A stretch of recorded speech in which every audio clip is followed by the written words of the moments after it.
Well, welcome to Unit 4. Up until this point, we've been talking about semiconductors in equilibrium, and we've been understanding things about doping and equilibrium carrier concentrations. But to make semiconductor devices useful devices, we need to apply voltages, as in a transistor, or shine sunlight on the device, as in a solar cell. These semiconductors are out of equilibrium. So we're going to begin by talking in Unit 4 about what causes current to flow. That's an out of equilibrium phenomenon.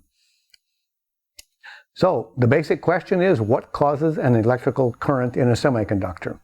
And to begin, we can illustrate the general concepts with a hydrodynamic analogy. What causes water to flow? So this will be very simple, but it can illustrate some of the key concepts for us. So consider two tanks that are going to hold water, tank 1 and tank 2, connected by a pipe that we'll call the channel.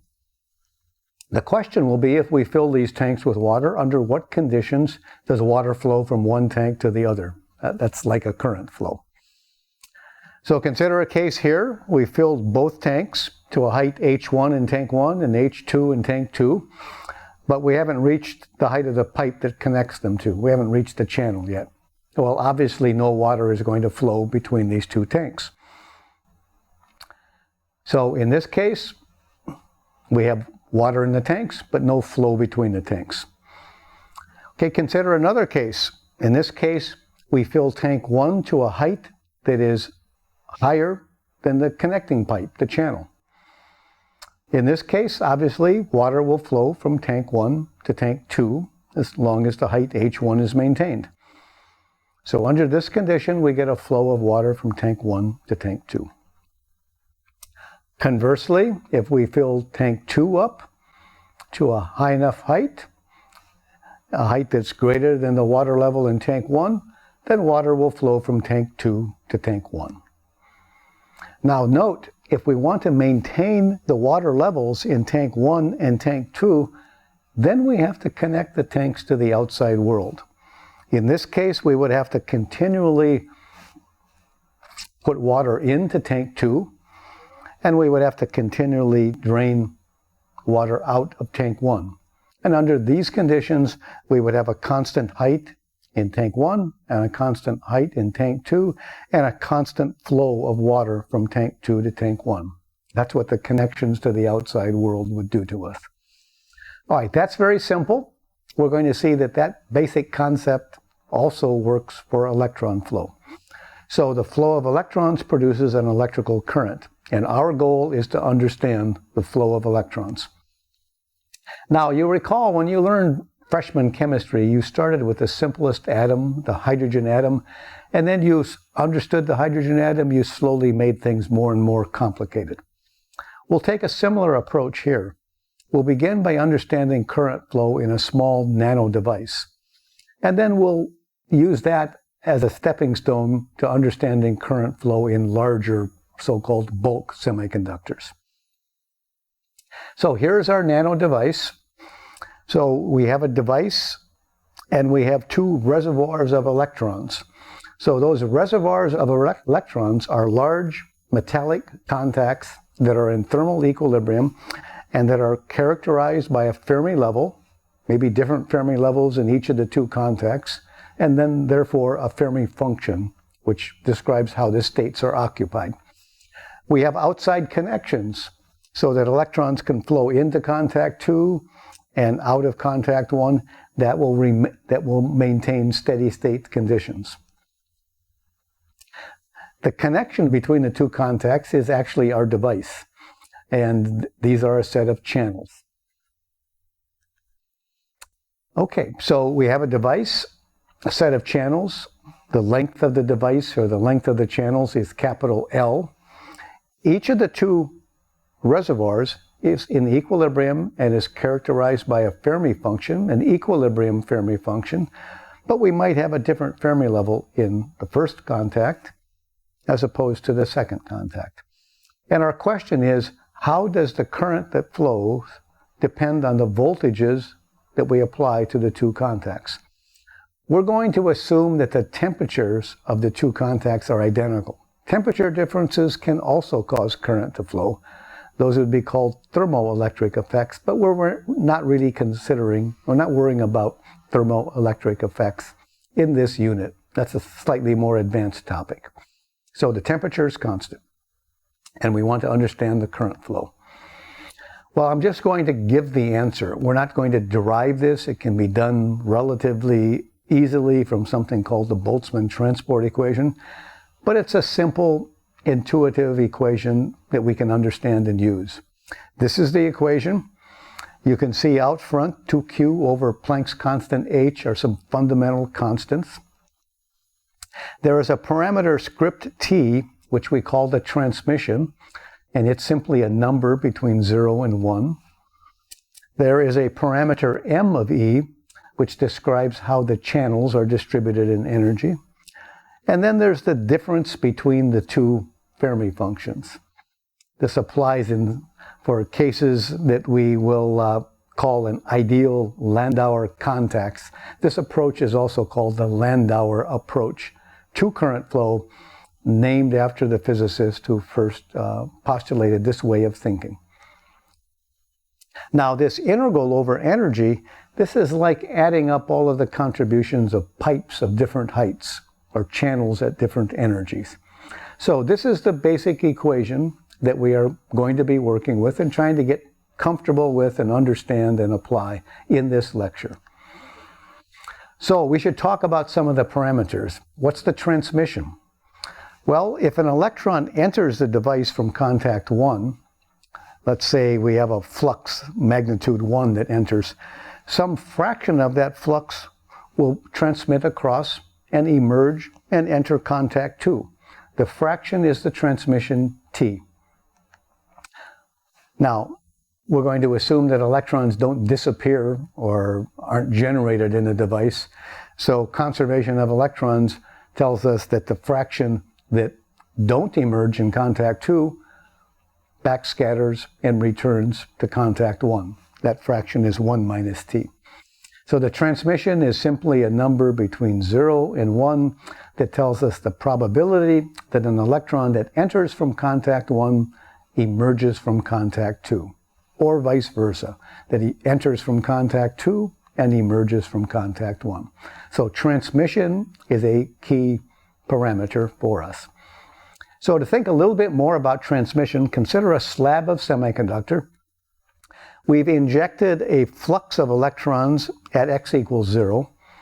The slab is a length capital L long, and the average distance between the scattering events, which can knock the electrons around in random direction, is called the mean free path, lambda, mean free path for backscattering. So an electron that enters at x equals 0 can undergo some kind of random walk, scattering off of defects, impurities, lattice vibrations, whatever, and some fraction will emerge at the end of the device at x equals L.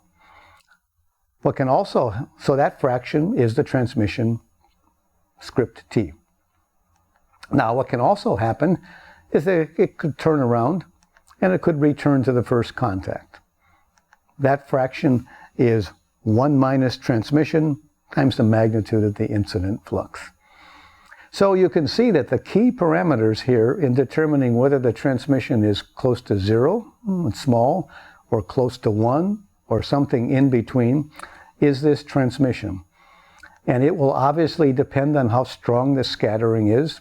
The shorter the mean free path, the stronger the scattering is, and the harder it would be for an electron to transmit across. It also depends on the length of the device. The longer it is, the more scattering it is, and the smaller the fraction that emerges from the end of the device. So mean free path and length are two critical parameters that determine what the magnitude of the transmission is. Now, this simple expression can be derived, again, for those of you that may be familiar with the Boltzmann transport equation. It works pretty well in practice. We can write the transmission as mean free path divided by mean free path plus the length of the device. There are two limits that we're going to be interested in. The diffusive limit. The diffusive limit is when there is a lot of scattering. The length of the device is many mean-free paths long. Under those conditions, the transmission just reduces to mean-free path divided by length, and it's a small number. This is the diffusive limit that applies for large devices, long devices. This is actually the limit that we'll be most interested in this course. But there's also the ballistic limit. If the device is very short, or the mean-free path is very long, an electron injected at x equals 0 will, with most probability, zip right across and emerge into the second device. In that case, you can see from this expression that the transmission is close to 1. We call this ballistic transport. And in general, we're somewhere between these ballistic and diffusive limits. Modern-day devices are often between these two limits. Okay, the other parameter in this equation, now that we've talked about transmission, is the number of channels. Let's talk about the number of channels very quickly. So I'll just mention that the channels are sometimes called modes. That's why I'm using the term M. And it's because it comes from, they're sort of analogous to the confined modes in an electromagnetic waveguide. Now, you could think about channels as being similar to lanes on a highway. So my university here is about 2 hours away from Chicago. There is an interstate highway that connects us. There are 2 lanes on each side, 2 lanes running to Chicago and 2 lanes running from Chicago to Purdue University. Each of those lanes we would call a channel for the flow of cars, analogous to the number of channels for electrons. So we would say that there are 2 channels from Purdue to Chicago. There are also 2 channels from Chicago to Purdue. We label the channels in one direction, and there are the same number of channels in the opposite direction. Now, you can also think from a more fundamental semiconductor perspective that a channel is a state that can hold an electron, but it has to be a state that has a velocity so that the electron can move. So a channel is a state with a velocity. So we can write M of E as being proportional to the velocity at that energy times the density of states at that energy. So that's a channel. Okay, let's look at the last parameter, F1 minus F2. This is the difference in the Fermi functions of the 2 contacts. And this is simply, will tell us when the range of energies for which F1 minus F2 is non-zero, those are the range of energies over which current is flowing.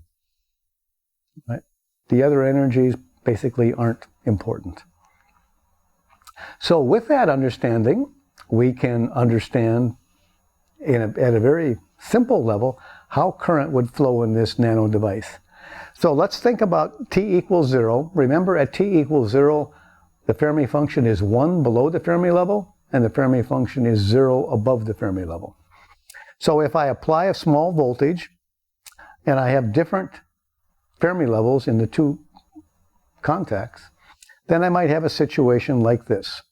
Fermi level in contact 2 is lower than the Fermi level in contact 1. Well, if I look at any energy below the lowest Fermi level, then at t equals 0, the Fermi function is 1 for both cases. So F1 minus F2 is 0. There will be no current that will flow. If I look at any energy above the highest Fermi level, F1 and F2 are both 0, so F1 minus F2 is 0. The only energy range that I need to consider is the energy range between those 2 Fermi levels, where F1 minus F2 is non-zero, and in that energy range, that's where the current flows. So if I think about a state located in that energy range, well, that state is below the Fermi level of contact 1, so contact 1 says that state should be filled with an electron. So an electron comes in from contact 1 and occupies that state. Now that state is above the Fermi level of contact 2. So contact 2 says that state should be empty. So that electron flows out of that state into contact 2. And then we have a steady state process that just continually repeats itself. Electrons flow in from contact 1 and fill the state. The electrons flow out from that state to contact 2, and that produces a steady current in the opposite direction. That's the mechanism of current flow in this small nano device. Actually, a very simple way to understand current flow in a small device. The key point that you want to remember and take away is that differences in the Fermi level or the Fermi function, those differences are what cause current to flow when the temperature is constant, remember. Now, we'd like to consider a slightly more complicated case where the temperature may not be 0. The transmission might be anywhere between 0 and 1, but we will apply a small voltage between the two contacts. And let's ask what happens in this case. So we need to look at F1 minus F2 because that's what determines current flow. Well, F1 is a equilibrium Fermi function with its own Fermi level in contact 1. F2 is also an equilibrium Fermi function, but it might have a different Fermi level. Both of these, we're only considering small differences in the Fermi level, so both of these are close to the equilibrium Fermi function. Now, let's assume that Fermi level 2 is Fermi level 1 with a little change, delta EF. Okay, so if I take F2 minus F1 and divide by the difference in Fermi levels, what I'm doing is making an approximation for the derivative of the Fermi function with respect to the Fermi level. But if you look at the Fermi function, you can see that energy and Fermi level appear in the same location. The only difference is they have a negative sign for one of them. So dF, the Fermi level, is minus dF with respect to energy. Okay? So I could write F1 minus F2. This is simply the negative of the derivative of the equilibrium Fermi function with respect to energy times the difference in Fermi energies. So we've evaluated F1 minus F2 in this case for which we have a small difference in Fermi levels. Okay, now we said the voltage was, we're going to apply a small voltage on contact 2. That's really what makes the Fermi level different. How do we understand that? Well, we have to understand or remember the relation between voltage and electron energy. So if I have a positive voltage and there's an electron nearby, the electron will be attracted to the plate, will lower its energy. It's like creating a potential well that will pull the electron in. The key point is that a positive voltage lowers the potential energy of an electron. So energy, potential energy, is minus Q times voltage. All right, back to our Fermi window, F1 minus F2. We've seen that we can write it as proportional to the derivative of a Fermi function times the difference in the Fermi levels. Well, the difference in the Fermi levels comes from the voltage. If I apply a positive voltage to contact 2, I lower the Fermi level in contact 2. So we conclude, and this is the important point of all of this algebra, that F1 minus F2 is proportional to the voltage that we apply. Well, we know what our Fermi function looks like. We can easily take the minus the derivative of that Fermi function. It's only non-zero around the Fermi level. This is the range of energies that's important for current flow. This is what we call the Fermi window under low bias. You can see that we know that the transition from 1 to 0 in the Fermi function is a few kT wide. So the width of this derivative is a few kT wide. If I call this derivative minus dF naught dE a window function, this is the window over which current can flow. One can also show that the area under this window function is 1. You can see that as we go to lower and lower temperatures, it'll get sharper and sharper, and it will really become a delta function at the Fermi energy. That'll be useful to us later on. Most semiconductor work, we're going to be working at room temperature, but there will be some cases where we'd like to go to 0 Kelvin and ask what happens there. And in that case, the Fermi window becomes a delta function at the Fermi level. We'll come back to that at some later point. Okay, the point of that work was to try to take our general current equation and develop an expression for the current in terms of voltage. We've been working on the Fermi window. We've seen that the Fermi window is proportional to voltage. When I put our expression for the Fermi window under a small voltage and constant temperature into the expression for the current, we can see that current is proportional to voltage. So the result of all of this work is that we've derived Ohm's law. Current is conductance times voltage. Well, that should be satisfying, I guess. So the result of this work is that current is conductance times voltage in amperes, and we have an expression for the conductance. It's an expression that involves some fundamental constants, the transmission, the number of channels, and this window function that comes from our Fermi window. And the conductance has the units of Siemens. Okay, so we have a general expression for conductance. It's actually quite a general expression. It works for semiconductors, it works for metals, it works for novel materials like graphene. It's really quite a general expression for conductance. Let's take a look now and try to apply it to a large bulk semiconductor. Our device now will be very long, many mean-free paths long, and we'll find that the contacts drop out of the picture. So we seek an equation for the current flow in the plus x direction. We're going to think of our device as a chunk of semiconductor with some cross-sectional area A. So since the cross-sectional area A is arbitrary, we'll be most interested in the current density, the current per unit area.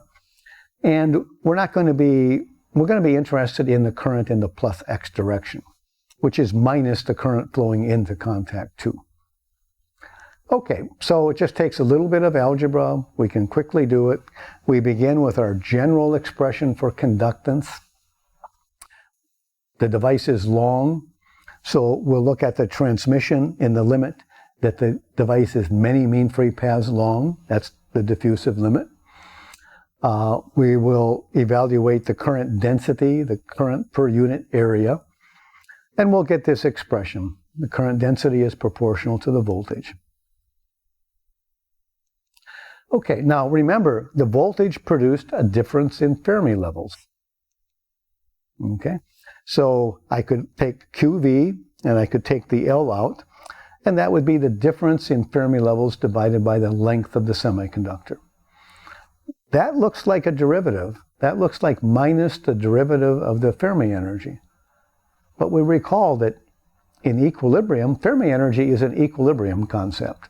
And in equilibrium, the Fermi level is constant. So that doesn't look quite right.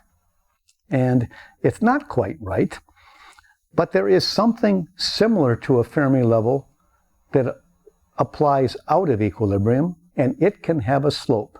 This quantity F sub n, this is known as the quasi-Fermi level. And if I use that F sub n, and we'll talk about it a little more later, I can replace voltage with quasi-Fermi level, and we end up with a current expression that is actually very simple, very general, and very powerful. The electron current is the conductivity times the gradient of the quasi-Fermi energy divided by charge on an electron. That's the quasi-Fermi potential. Its gradient has units of volts.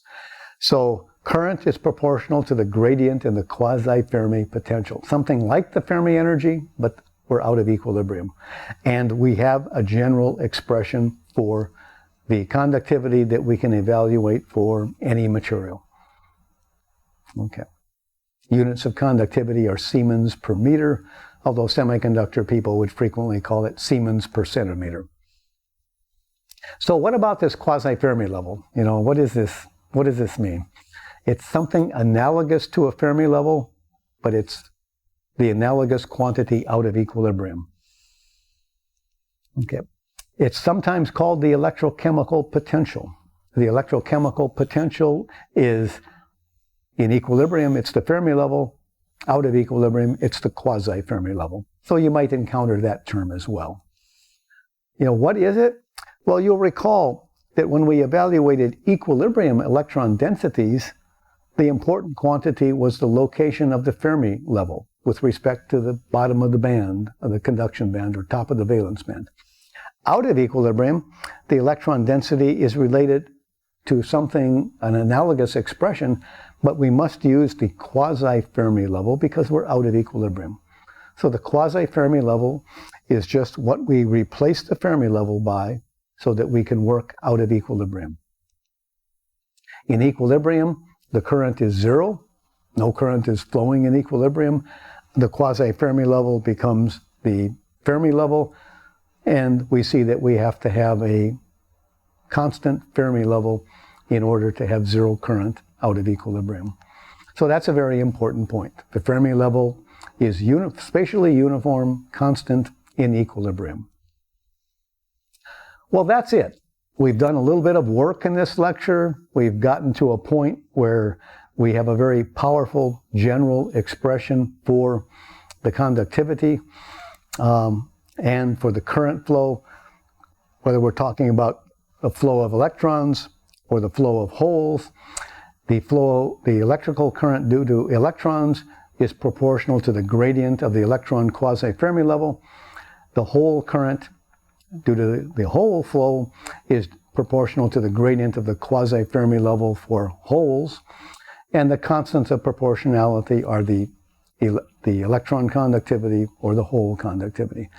The important takeaway point is that gradients in the quasi-Fermi level cause currents to flow. In a small nano device, differences in the Fermi levels of the two contacts cause current to flow.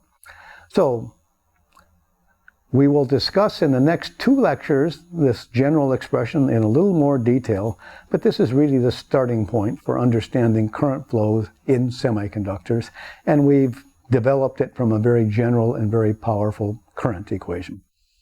We'll continue this discussion in the next lecture.